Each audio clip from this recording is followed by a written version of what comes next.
How's it coming? You know, asking me that every 5 seconds doesn't make the work go any faster. Hey there, I'm Andy, and this is my spaceship. Alright, and that's Trevor. So look, when we first started making Andy's Spaceship, we filmed a bunch of random shots for the title sequence, and one of those shots was of a turtle doing stand-up comedy. Now, this shot, for whatever reason, got a lot of people excited, which was a problem because we never had any intention of doing stand-up turtle, alright? But since it seemed like so many people wanted it, I started asking around the ship, and it turns out that we do have an aspiring turtle comedian on board, alright? So, I've asked Trevor here to build me a little retractable brick wall so that we can set up a sort of stand-up comedy area. So, we're going to be doing that.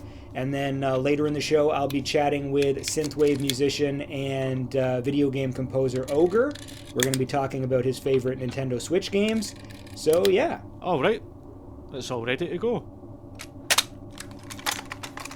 All right, so what do I have to do? Just press the button. All right, here we go.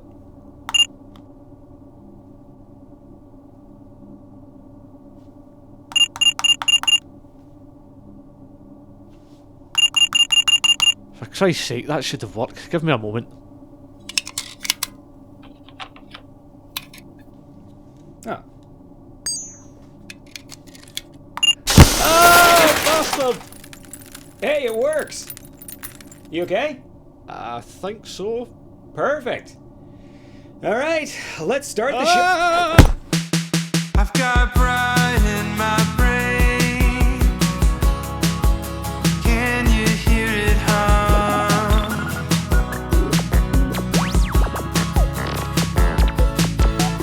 Hexadecimal thoughts, binary trees, sweet silicone, man or machine.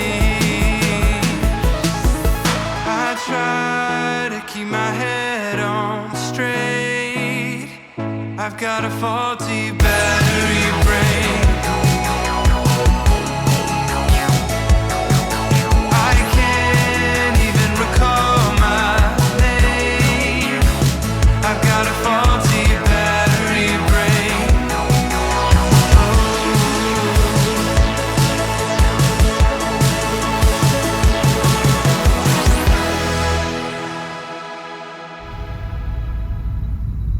Welcome to the stage, the comedy stylings of Don Bobson.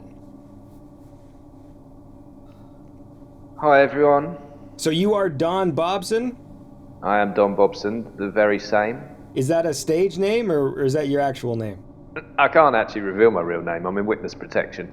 Who did the grouting on this? Well, did you do this? No, I think I had Trevor do it actually. I don't really do Oh, much of Trevor. the work on the ship. I just sort of sit in this chair and turn slightly to my left to talk to people. You should turn right sometimes, because otherwise I think one of your ears might go lopsided, I think that's what they say. But that's what happens to, like MMA fighters. They get like that cauliflower ear.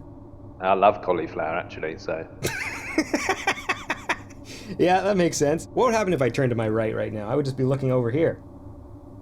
I never really look at the ship from this angle. I think that must be Trevor's put that calendar up there. Just a load of boobs on every... Just a load Trevor. of boobs. It's my favorite way to consume boobs is by the load. There's a quote. Anyway, look. Let's... I'll put that in the set. Yeah. You can have that. Thank you. That's going in. I'm going to open with that. Do you want me to introduce you? Like do the fucking announcer voice? Yeah, I would like that. All right. And now, welcome to the stage, Don Bobson. Good to be here. Got a few thoughts. In a job interview, what's the appropriate length of time to wait before starting to eat your soup? Right, next one. Is this what we can look forward to? Is that what... I mean, I forgot my opener, didn't I? So anyway, I love boobs by the load. My dad started tap dancing. Long story short, The kitchen sink's fucked. Oh no. So, hey guys, everyone. Imagine how painful it would be for a helicopter to give birth. Thank you. Thanks for imagining that.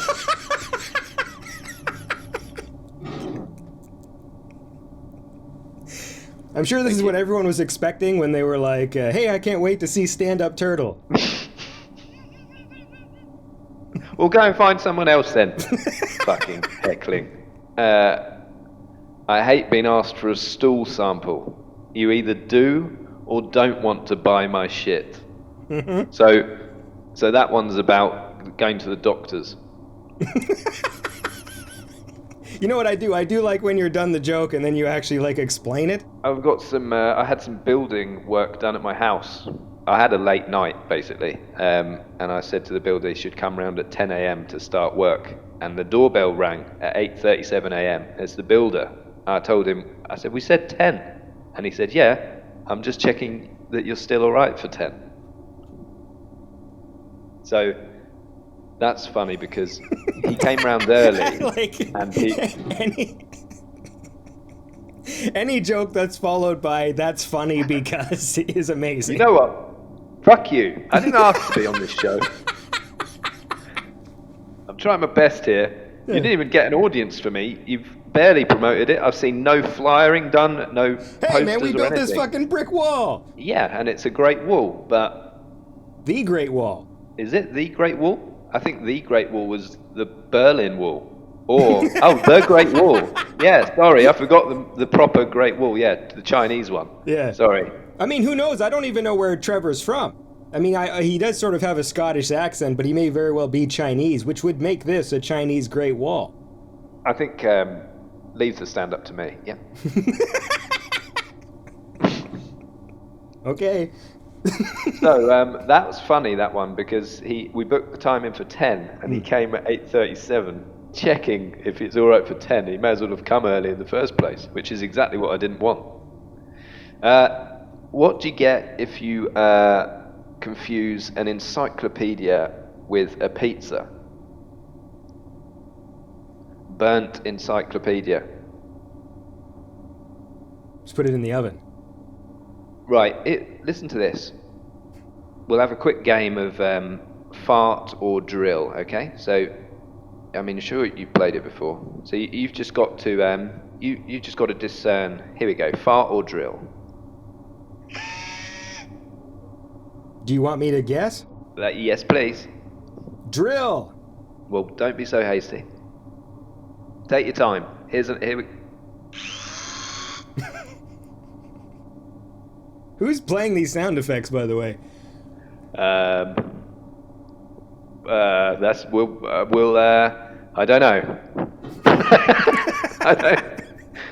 I don't know. Have I got hands? Yeah, but they seem to be holding a book. Okay. Well, just imagine that the book is also an iPad. It seems I've got to do a lot of imagining today. Yeah. I still think it's a drill. Okay. Do you want me to say drill every time? Keep going. Drill! Drill! Drill! Drill!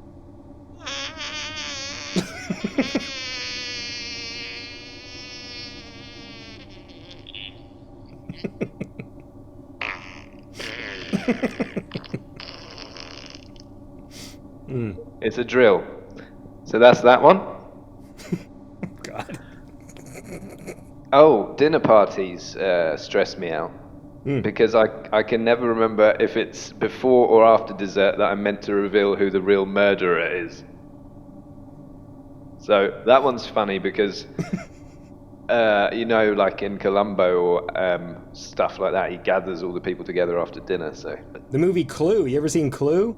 no, I've played Cluedo. Is that similar? Oh, that's right. In England, it's called Cluedo.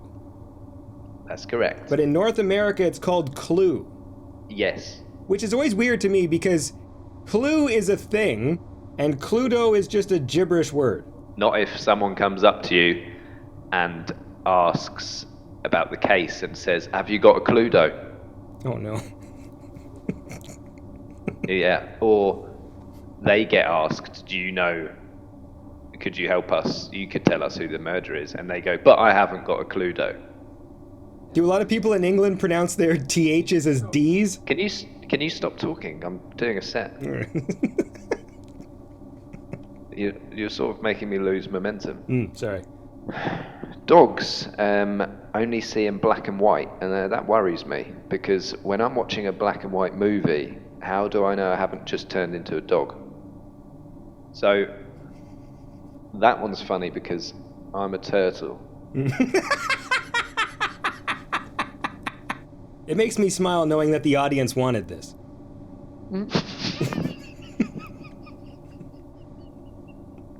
So I got bought a guitar lesson, and the teacher asked me, "What do you want to get out of my lessons?" And I said, "Give me a $5 and I'll leave now." Do you have a closer? Have you written down a closer in there? Have I got a closer? We could play fart or drill again.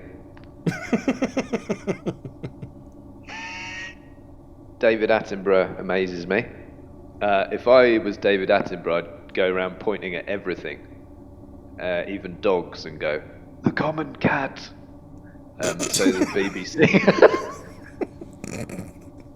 so the BBC would finally let me retire. What's that? Do you get the BBC in America? Oh, I'm aware of the You're BBC. not in America. North Canada. Yeah, I'm from North Canada, but we're in space now, so we get all the channels. I miss Canada from time to time, but... Do you know anyone who does a good David Attenborough impression? Oh, is that a heckle? No, I just did. You just had me do a brilliant one. I mean, I heard you do something. It's just, I've seen some videos online where people, like, they try and parody David Attenborough, but they never sound like him. The common cat. If you've ever watched him, he physically wiggles around the same way he speaks. Like a worm. Yeah, no, because he does this thing where, he'd be like, "And in the Antarctic," and then, like, but with every sort of pause he does, he also sort of jerks around. As long as that's all he's doing. Hey. All right, well, look, listen. It's lovely to meet you, Don Bobson. I'm happy you're aboard. Thank you. You're right now like the only form of entertainment on this ship. Wow. By default, makes you the best. I am the best. Okay. I'm the best. All right, well, I'm going to clap you off now. Okay. That's not a euphemism. Right. All right. Don Bobson, everybody. Thanks, everyone. Cheers. Bye. All right, well, look, we're here right now with OGRE, a.k.a. Robin Ogden, talented music man. Do you mind if I call you a talented music man? Oh, it's always very flattering. You were my first guest on Beyond Synth, right? All those years ago in 2013. Yeah, that's a long time ago. When I first discovered synthwave, I came in, I listened to the soundtrack to Hotline Miami, discovered the word synthwave, then immediately found your album Sure Thing, which contains one of my favorite songs of all time. Oh no, sorry, Calico Braun. Yeah. Your album Calico Braun, which contains Sure Thing, one of my favorite songs of all time, which I used as the theme song to Beyond Synth. Yep. And sometimes I feel bad about that, because it's like, because there are all these people now who associate that as the theme song to the show. Yeah, that's okay. That's a good association to have. So since we never really do like video chat stuff, why don't you explain who you are?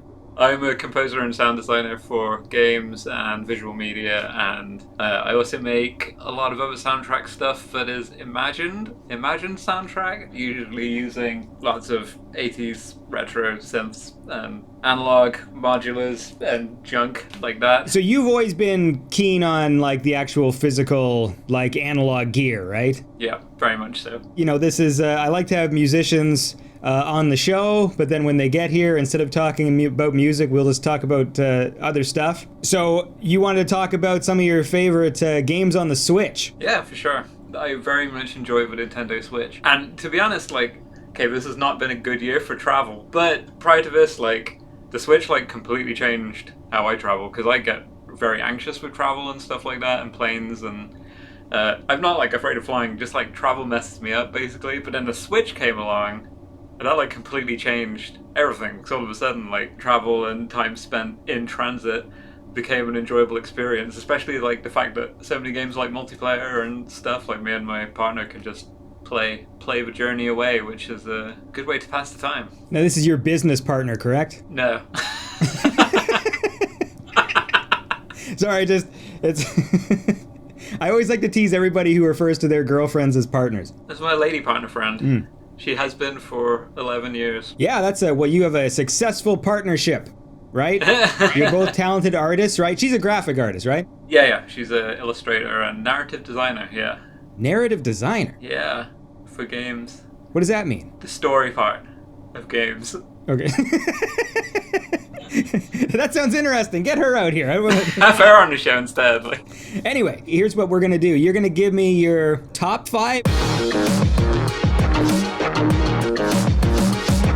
I guess it's top 5 I have played, but not ranked. Okay. So what we're going to do is I'll listen to your list, and then I'll give you points.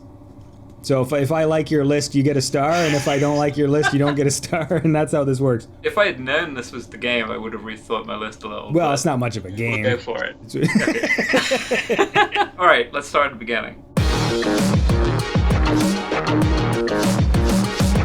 Dark Souls Remastered on the Switch. Do I say why I like it now, or do you give me a point? I'm going to be completely honest with you. The first time I played a Dark Souls game, I fucking hated it. I'd played Bloodborne before on the PS4, and after like 5 hours of sucking at it, something clicked and I got it. And then that was like my only experience of a Soulsborne game or whatever. And then I tried Dark Souls 3 and I hated it, and I put it down. I didn't touch it for 6 months. 6 months later, I was really ill, and I was like, I'm going to try Dark Souls again whilst I'm in like physical torment. Why not make this even more miserable? And then something clicked, and I was like, this is brilliant. So I picked up Remastered when it came out, because I hadn't played the original. I'd only played 3, and I enjoyed that even more on the Switch. And the fact that it's handheld and I can, play it on the go has been very fun. But it really reminds me of, and the gameplay reminds me of a series of books I had when I was young, like when I was small, called Fighting Fantasy, which is like a choose-your-own-adventure story thing for kids. And there was the one writer of that was like his books were great, and there was another writer. It was the two of them that did it. The second guy, his books were brutal. Like, it was like, you're dead, you're dead. Pretty much, there was only one true path through the book. Okay. And Dark Souls is kind of like that. I don't know, I like the minimalist world building, the lack of story, and what it does give you, you have to piece together yourself. It's like kind of puzzly or whatever, but Dark Souls isn't something I would have naturally clicked with, but then I did, and kind of fell in love with it. I'm sort of afraid of playing those games because I'm normally hide away from like hard games, and like, the way everybody always talks about Souls games is it's always like, well, they're really hard. Like, that's always like the opening sentence. That's why I like Skyrim, because it's not hard. It's just a lot of content, but I can lay down and relax and just sort of like mash X through conversations and go like, all right, just tell me where to go. I got to go to a cave. Yeah. I go to the cave, I open the chest and get the amulet, and I'll bring it back to this idiot, and like... It's kind of ironic. I find the Souls games now genuinely relaxing, but I think it's because at some point something clicks and you get it. Right. It's a weird thing to try and explain, but like, the last time I played, I think I died like twice in my whole run through. I think it's because you just kind of are more familiar with the mechanical side of it and stuff, and then it kind of becomes this weird like Zen experience, and if you die, it's like, oh, it's because I pressed the wrong button at the wrong time and I messed up, and like, I never feel cheated by the game if I fail. Yeah. All right, I'll give you a point just because everybody likes that. If I didn't give you a point for Dark Souls, people would get mad at me. All right, number 2, Animal Crossing New Horizons. I'll say this, it helped me. I was feeling very anxious at the start of this whole fucking situation, and the repetitive, mundane tasks of Animal Crossing actually helped. I would wake up in the morning, I'd boot up Animal Crossing, like almost first thing. I'd play for maybe, half an hour, just fucking picking weeds and selling shit to those assholes at the store. Yep. And it actually was sort of like kind of relaxing. Yeah.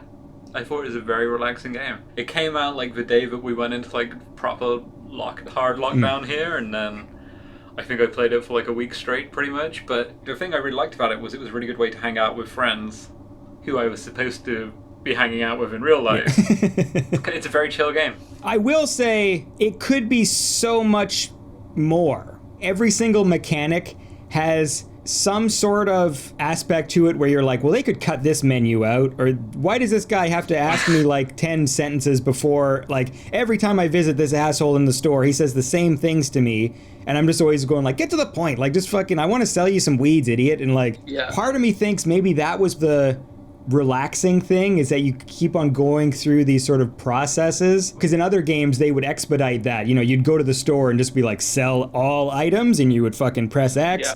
But in Animal Crossing you have to fucking individually select everything you're selling. And oh yeah, you're playing by Tom Nook's rules. Well, Tom Nook is a fucking piece of shit. That dude's an asshole, man. Like, just every time it's like, oh, you could renovate your house, and I got to the point where he wanted like 150 grand for like another room. I'm like, you fucking piece of shit. Meanwhile, I'm the one who's bringing everyone to the island, like it's all my work. Did you ever get that sort of multi-genre dog musician to come to the island? Oh yeah. KK. Yeah. KK Slider. I never got that far. I never got to the part where you got to mold the land. Like, don't you get a tool to do that eventually? That's pretty fun. Yeah, I made like a graveyard. I made like a Zen park, and I made like a mountain feature with like waterfalls and stuff. That was pretty fun. The only real creative thing I did is I made my own clothes. Like, I made a little kind of like Doctor Who style jacket, like with a like outline lapel thing that I wear. Anyway. All right, so that's number 2. Okay, I'll give you a point for that. Okay, doing all right on the points so far. Let's keep it 2. Let's see. Breath of the Wild. Yeah, that's a point. I didn't get it to start with. I had the game, but I didn't click with it. It was such a departure from what my experience of Zelda was, like Zelda games. And the fact that it gives you everything you need to beat the game in the first hour, and then you just get to explore.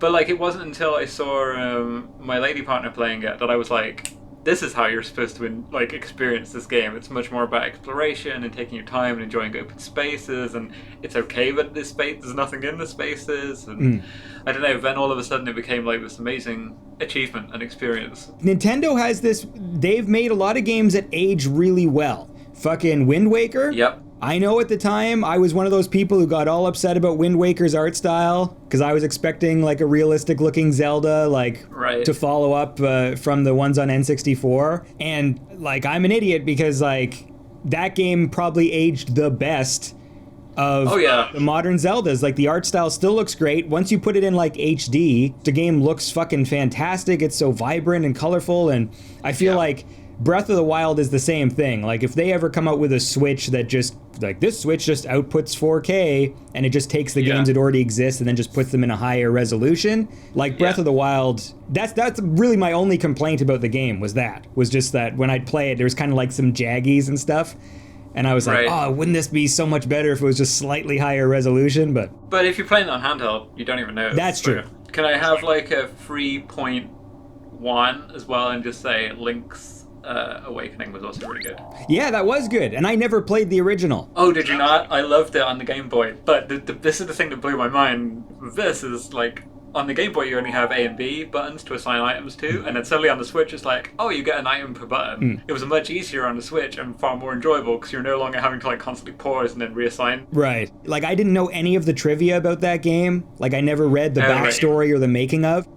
So I got the Twin Peaks thing just by playing the game. Like, I didn't read the Wikipedia, and you know, like, I remember when I walked into the little house where there's just a telephone, and then you talk on the telephone to that old man who won't talk to you in person. He'll only talk to you on the telephone, even though like he's like one house down. And I remember thinking, this game is so weird. It's just like, this game feels like Twin Peaks. Like, it's like this little weird town of all these quirky characters. And then I go and read the Wikipedia and find out that like that's the inspiration, and the fact that the whole game is a dream. Like, there's all these things that as I was playing, I was totally feeling the weirdo vibe. For me, it was the stupid little wooden house with the telephone. Like, that was the thing that was just like, what a fucking weird game this is. Like, just how quirky the characters were. And I always like a game that I connect with emotionally. Like, it doesn't happen very often. I know, like, some people are very sensitive to that, and they're like, oh, this game made me cry, and this game was sad. And I always want to feel sad, but I never quite do. Right. Games never quite get that point to me where I feel like sometimes there's a melancholy when you're just done playing a game. Right. Kind of, I finished it.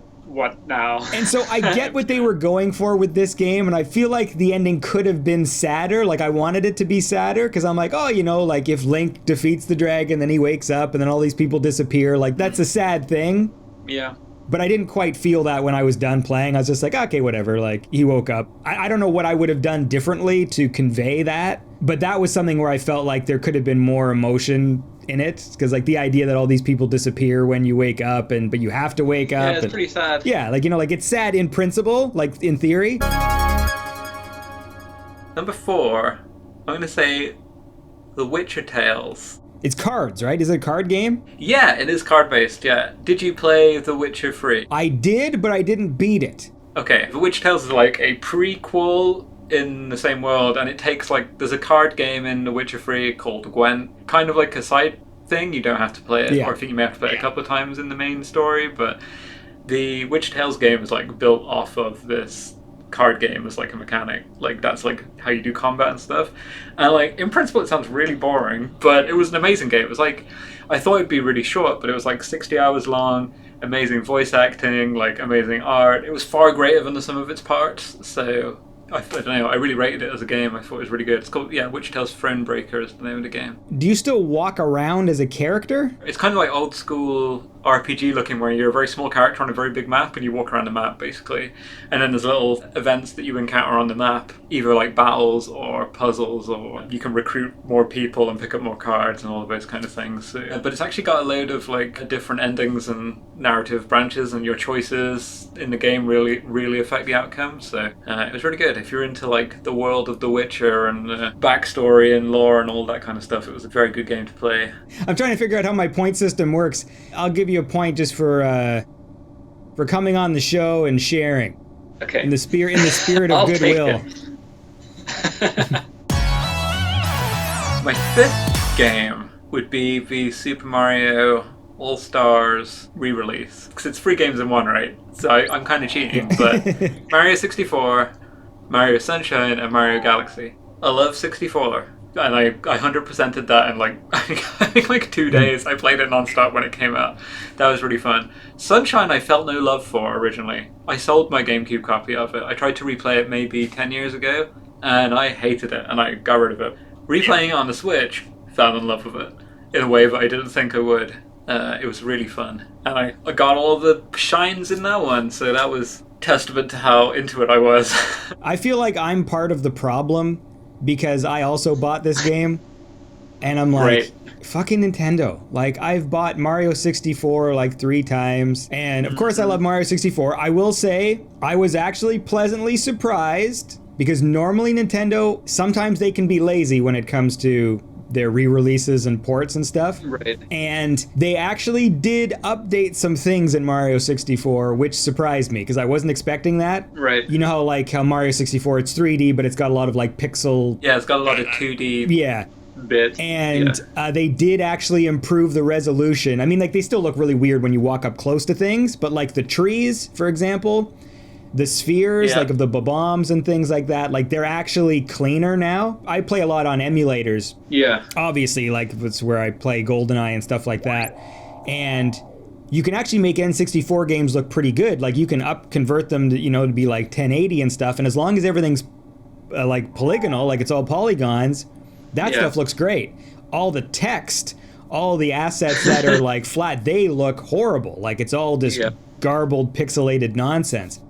And so I was surprised that with Mario 64, like they redid all the fonts, all the writing, so that stuff all looks nice and crisp. Like say the trees look good. They didn't redo all of them. Like there's still some like fences and stuff that look terrible, like when you walk close. Yeah.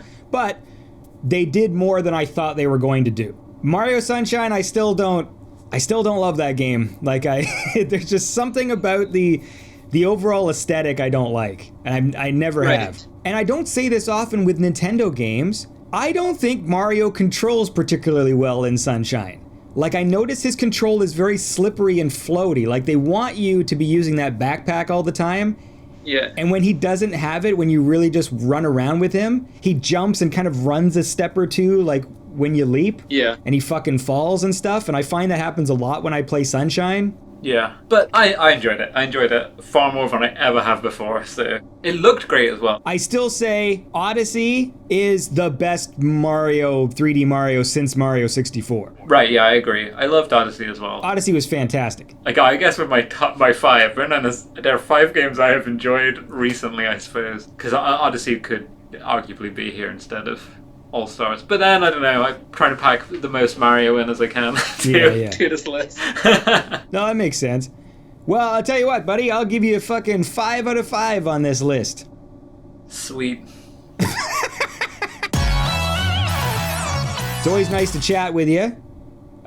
you. People should go check out your music. I know today we're sitting here talking about video games, but you also make a lot of awesome music.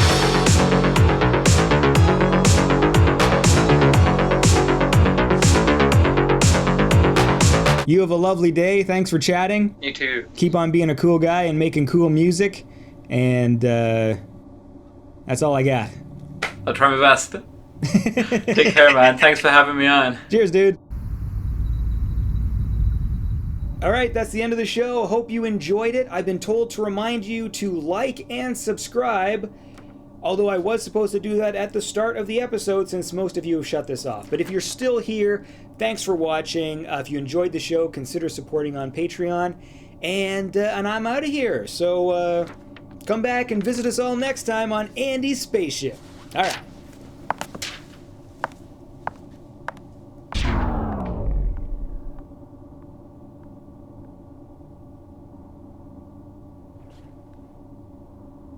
Right, let's see what's on the old television then. Huh?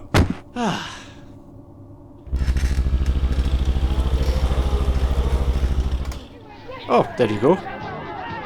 Cheerleaders. This looks interesting.